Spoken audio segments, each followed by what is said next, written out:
Oi, eu sou o Cronos, este é o canal Polissemizando e hoje não vai ter um barbudo falando aqui.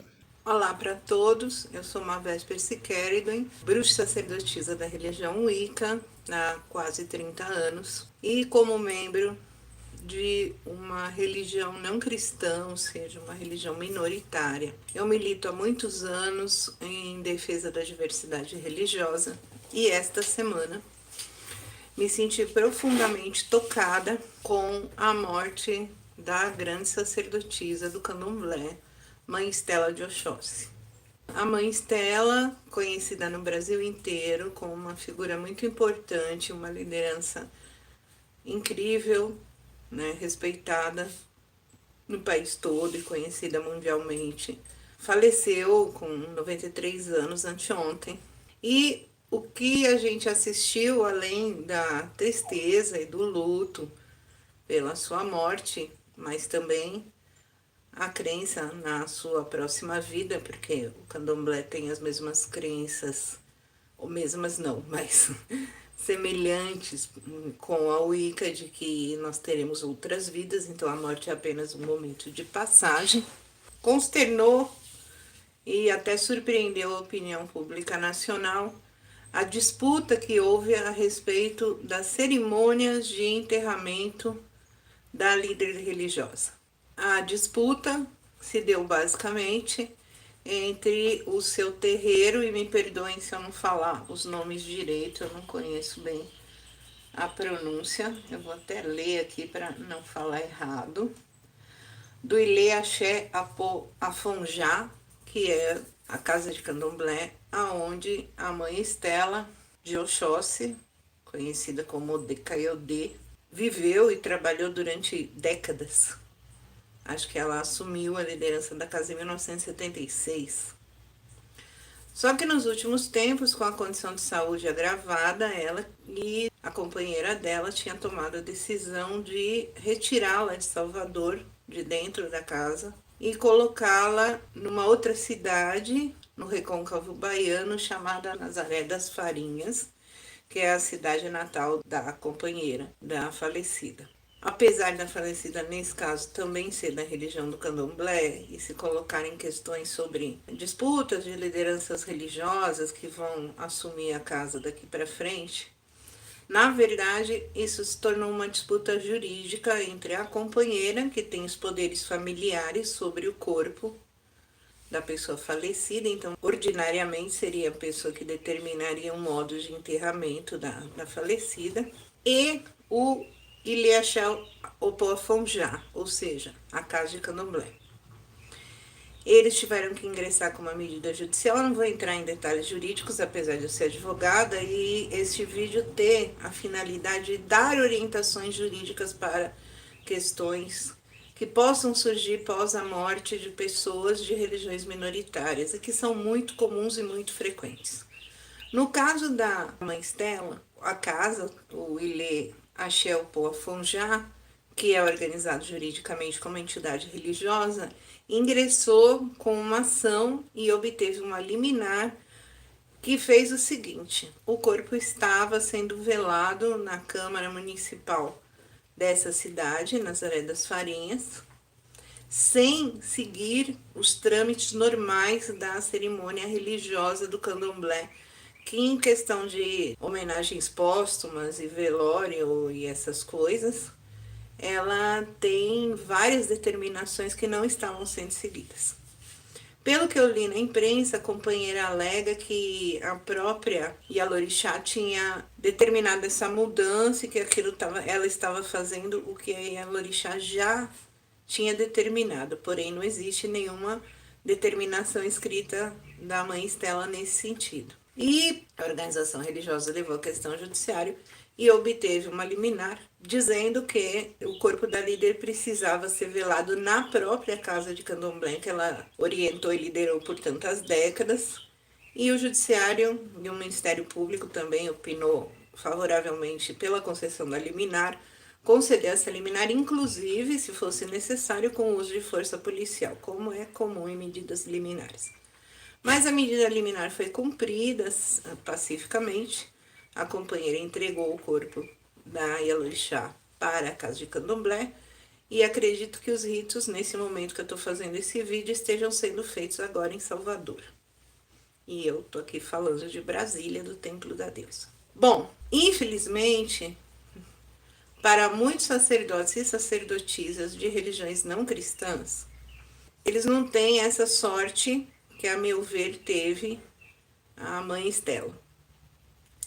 Eu acredito que ela tinha, sim, vontade de que esses ritos fossem realizados no terreiro em que ela foi líder durante tanto tempo. É claro que existem disputas internas em organizações religiosas, mas eu acho que essas questões são maiores.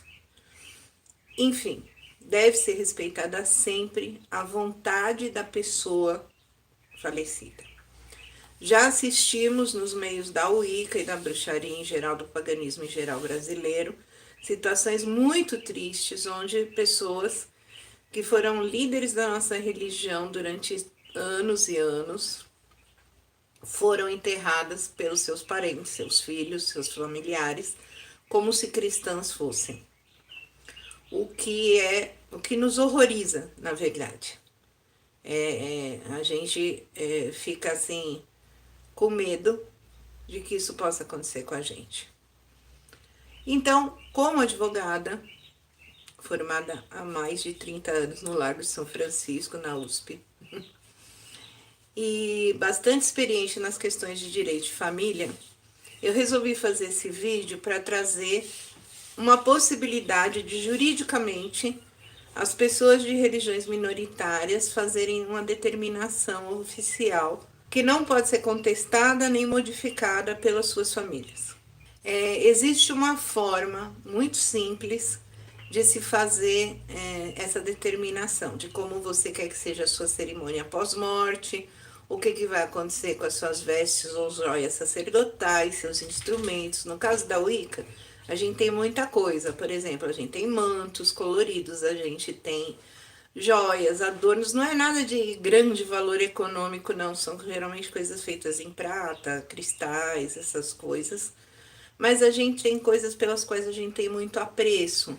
Por exemplo, nossos instrumentos de altar, nosso punhal ritualístico, nosso atame, nosso tambor, nosso caldeirão, nosso livro das sombras. O que acontece com essas coisas depois da nossa morte? Se a gente não se preocupar numa determinação jurídica disso, muitas famílias, e a maior parte de nós, tem famílias predominantemente cristãs que às vezes abominam as nossas práticas religiosas, e isso vai acabar virando lixo, e é muito importante que isso não aconteça. É importante tanto para os grupos, porque a história pessoal de uma sacerdotisa ou de um sacerdote registrado no seu livro das sombras, que é um livro em que a gente registra rituais, meditações, conexões, insights com os deuses, toda a nossa vida divina, é muito precioso para aqueles que nos sucederem na religião, que podem ser ou não nossos filhos e netos. Podem ser as pessoas que sucedem a nossa posição no nosso específico coven ou tradição. Ou mesmo outros solitários, para quem a gente queira partilhar esse conhecimento.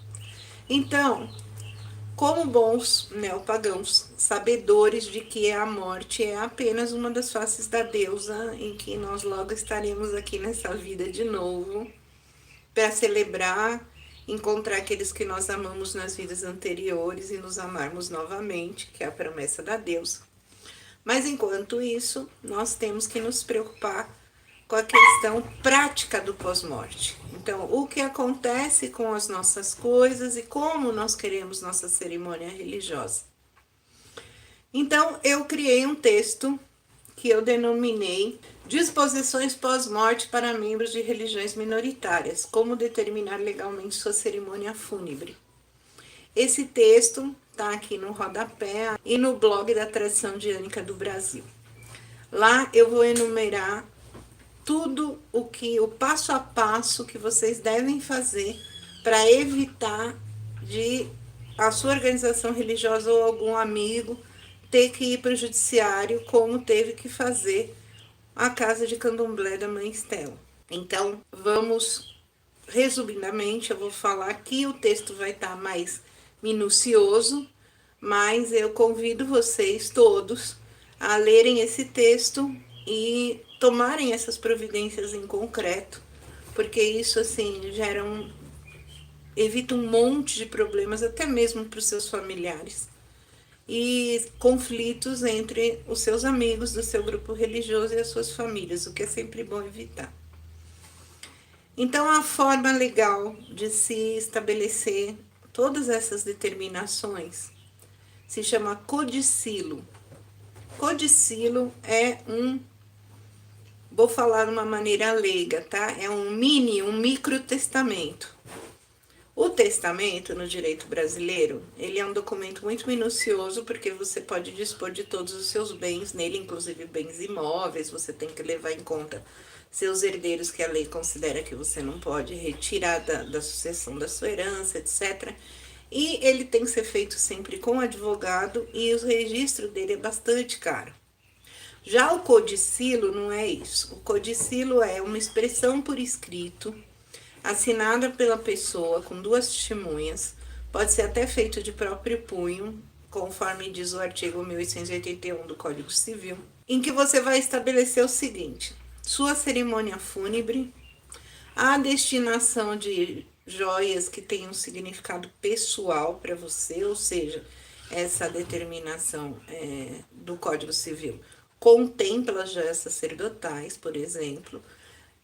Instrumentos de pouco valor, os instrumentos religiosos geralmente eles não têm um valor econômico apreciável, né? Eles são inestimáveis de forma pessoal para você, né? O valor é específico das pessoas, de você e das pessoas que comungam da sua crença. E você também pode determinar pequenas contribuições para caridade, doações ou coisas assim.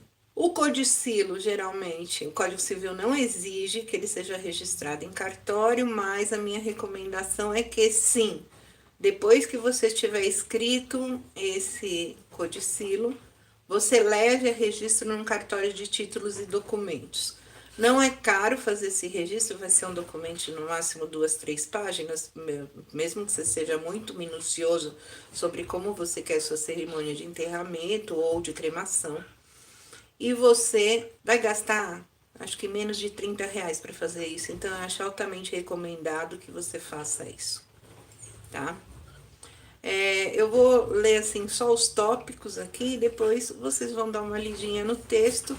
E se vocês quiserem entrar em contato comigo pelo Facebook, Mavesper Siqueridui, Márcia Bianchi, ou pelo mavesper@gmail.com, ou pelo site Templo da Deusa, www.templodadeusa.com.br, ou www.tradiçãodianicadobrasil.com.br. Vocês podem entrar em contato e eu vou responder com todo prazer, também pelo ESC-FM, que eu respondo perguntas. Eu vou responder com todo prazer as suas dúvidas, ok? Então, vamos lá. Acho que são serviços de utilidade pública que a Tradição Diânica do Brasil presta à comunidade pagã. E também pode ser importante para ateus, porque eles podem fazer um codicilo simplesmente proibindo quaisquer realizações de cerimônias religiosas quando do ato do seu enterro ou cremação. Ok? Então, vamos lá. Preservando, acima de tudo, a liberdade e as escolhas pessoais. No passo a passo que eu escrevi no texto, eu digo o seguinte: escreva claramente tudo que você deseja que seja feito com seu corpo após a sua morte. Primeiro, escolha entre enterro ou cremação. Segundo, descreva quem é que vai ser responsável pela cerimônia religiosa se você desejar uma. Por exemplo, nós bruxas vamos escolher a sacerdotisa ou sacerdote que conduzirá a cerimônia de Requiem, que é como chama na nossa religião. E prevendo o futuro, né? É sempre bom nomear mais de uma pessoa na sua ordem de preferência, porque você não sabe se a pessoa que você escolheu vai acabar morrendo antes de você. Ou então indique supletivamente, quer dizer, na ausência de todas as pessoas que você nomear, uma organização religiosa pagã constituída, pagã ou da sua preferência, né? Dependendo de que outra religião você seja, que possa fazer mesmo a cerimônia, tenha condições de fazer, tenha conhecimento. Normalmente eu sugiro que vocês indiquem covens ou tradições que sejam registrados como entidades religiosas, ou seja, como igrejas. Ou seja, que eles sejam registrados no registro civil de pessoa jurídica e que eles tenham CNPJ. Isso é muito importante, tá? Então, determinada quem vai fazer a cerimônia, quem é responsável por ela. Eu também sugiro que vocês já se preocupem em separar uma quantia em dinheiro, por pequena que seja, 300, 500 reais, 200 reais. Ou mais, se você quiser uma coisa mais suntuosa. Numa poupança especificamente para esse fim e que você designe o número, a conta e o valor que tem nessa poupança originariamente no dia de que você fizer o codicilo. Ou então, entregue uma quantia X para uma entidade religiosa de sua confiança e pegue lá o recibo de que ela sabe que aquela quantia foi recebida para custear os seus ritos pós-morte. Por que eu estou falando isso? Porque muitas vezes as famílias, mesmo diante de um concílio, elas falam assim: a gente não tem dinheiro para fazer isso que está escrito aí, então não vamos fazer. E às vezes o judiciário vai dar razão para essas famílias. Então se preocupem em separar um pouquinho de grana para isso, ok? E vamos prosseguir então. O que mais se escreve no codicilo? Então, se você vai ser enterrado ou cremado, quem vai fazer a cerimônia? Terceiro, como é a cerimônia? Por exemplo, para nós icanianos, o Requiem é uma festa. Ele não é exatamente uma celebração de tristezas ou dores. É uma celebração da alegria e dos prazeres que aquela pessoa compartilhou com a gente na vida. Então, por exemplo, nas minhas determinações de Requiem, tá lá que as pessoas vão escutar rock, porque é a música que eu amo, que elas vão comer comida japonesa e churrasco, que são as coisas que eu amo também, que elas vão beber bebida alcoólica, que eu amo. Quer dizer, não é obrigatório, mas haverá bebidas alcoólicas à disposição no meu ranking. Vinho, cerveja, tequila, essas coisas são bem uma véspera. E que as pessoas vão contar histórias sobre a minha vida, coisas legais que elas viveram comigo e se focar nessa parte e não exatamente na tristeza. E claro, existe a parte ritualística mesmo, né? Na Wicca, por exemplo, o cordão do iniciado, ele é queimado de acordo com uma simbologia, o corpo é abençoado, o cordão é queimado, representando que o corpo material não existe mais. E cada tradição vai fazer isso de uma certa maneira. E vai ter as bênçãos e vai ter outras coisas conforme as nossas crenças, e isso é adaptável para qualquer outro tipo de crença. Em hipótese nenhuma, eu quero nenhum símbolo cristão no meu enterramento, e isso estará escrito no codicilo do meu Requiem. Eu não quero cruzes, bíblias, nada disso. Também posso determinar quem são as pessoas que devem falar no meu Requiem, que textos eu gostaria que fossem lidos.